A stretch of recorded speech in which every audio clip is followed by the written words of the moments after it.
C'est évident qu'il faut être bien préparé lorsqu'on accueille quelqu'un, un enseignant qui vient de l'immigration. Bien préparé, ça veut dire être encore plus préparé que pour un enseignant qui viendrait de notre région, parce que les coutumes sont différentes, la culture est différente. Donc, on doit être en mesure de bien l'accueillir, puis de répondre à toutes les questions qu'il peut avoir. Puis, il faut qu'il puisse comprendre comment notre école fonctionne, comment notre système fonctionne. Côté gestion de classe, côté façon d'enseigner, les pratiques gagnantes qu'on utilise, c'est pas toujours quelque chose qu'eux connaissent. Donc, ils doivent absolument être entourés puis épaulés pour être en mesure de réaliser tout ça. L'important, c'est de prendre la personne d'où ils arrivent avec les connaissances qu'ils ont, avec le background qu'ils ont. Mais l'important, c'est de permettre à cette personne-là d'être eux entièrement, d'apporter avec eux toutes leurs connaissances, leur bagage, mais aussi de les présenter un peu comment que ça se passe dans notre école ou notre région, certaines réalités que peut-être qui sont pas au courant.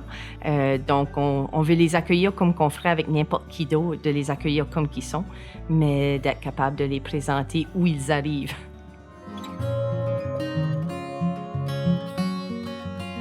Les enseignants, que ce soit les enseignants ou la direction, dès le premier jour, ils m'ont bien accueillie.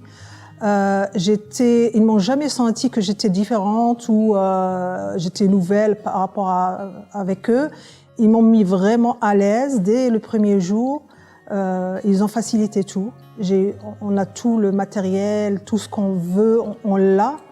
Et c'est ça, c'est la contribution de l'administration et des enseignants, des autres enseignants ou collègues en général, très importante pour l'intégration, très, très importante.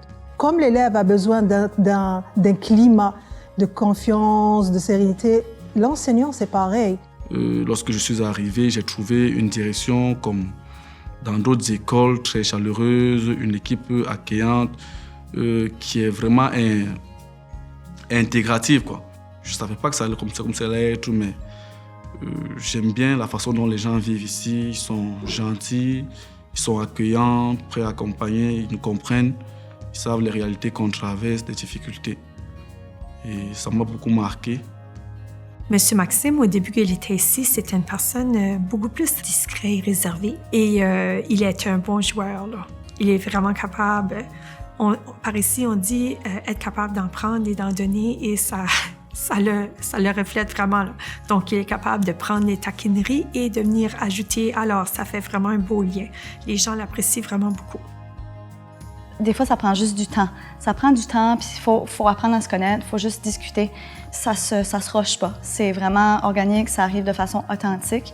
Fait que je pense que il n'y a pas vraiment rien qui aurait pu mieux nous préparer, sauf juste être curieux, puis être respectueux, puis juste s'asseoir, puis discuter avec eux, puis apprendre à les connaître. Vraiment prendre ce temps-là. Si vous avez quelqu'un à vos côtés, là, qui vient en tant qu'enseignant, accueillez-le. Essayez de voir ce qu'il sait faire. Mettez cette personne en confiance. En le mettant en confiance, sûrement, il va s'ouvrir. Et en s'ouvrant, vous allez pouvoir faire de belles choses. La collaboration est vraiment le mot principal.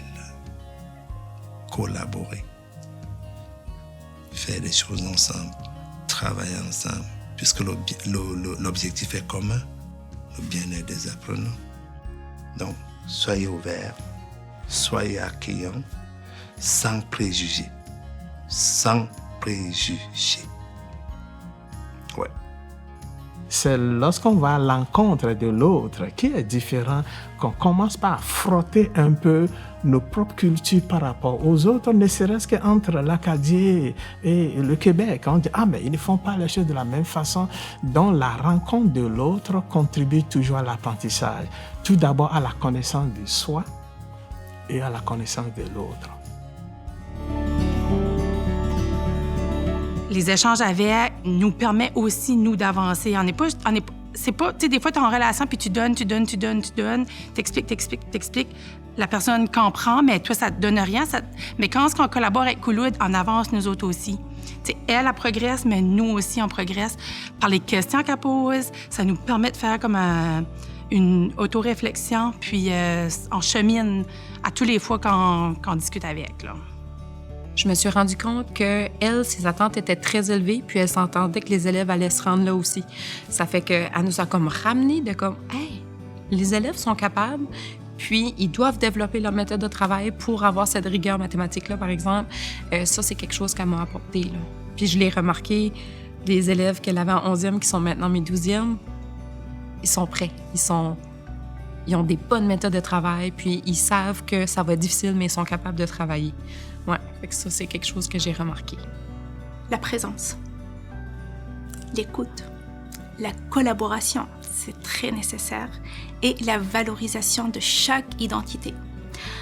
Parce que chaque histoire, chaque culture mérite d'être reconnue et enrichissent vraiment la scène. C'est un terme théâtral. Je sens un sentiment d'appartenance, vraiment, un sentiment d'appartenance qui m'a beaucoup aidée. Je sens que je suis vraiment un membre de Samuel de Champlain.